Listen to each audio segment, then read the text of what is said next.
Magandang araw mga kahenyo. Meron akong bagong kwento. Ito'y tungkol dun sa dalawang magkapatid. Isang araw, napag-usapan ng dalawang magkapatid na pumunta sila sa bundok at magcamping. Habang nasa daan sila, nakasulubong nila yung grupo ng mga kanibal. Isang tribo na kumakain ng mga tao. Ulihin yan, ulihin yan. Inali sila. Dinala sa kanilang kuta. Pagdating sa kuta, nagulat sila. Pinaliguan sila. Kiniskis lahat, kahit mga libag. Talagang nilinis yung kanilang katawan. Kinagabihan, kinakain sila ng masarap. Katapos nun, pinahiga na sila.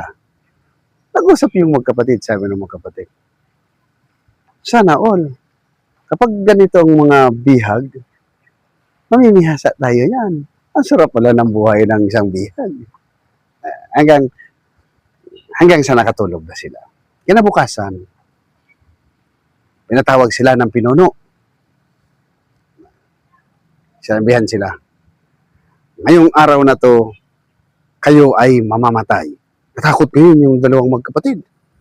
Naku, papatayin tayo. Pero bago kayo mamatay, bibigyan namin kayo ng pagkakataon na mabuhay. Eto, bibigyan namin kayo ng isang buong fried chicken. Sa fried chicken na ito, kung anong gawin nyo, yun din ang gagawin namin sa inyo.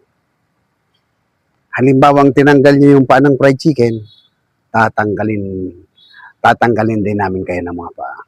Sigurado yun. Kapag tinanggalan nyo naman ang pakpak ang fried chicken, sigurado tatanggalin din namin yung pakpak nyo. Ang kamay nyo, babaliin namin yan. Kaya mag-isip kayo ngayon kung anong gagawin nyo sa fried chicken para kayo makaligtas. Ngayon, anong gagawin ng magkapatid para sila makaligtas? Comment lang sa comment section.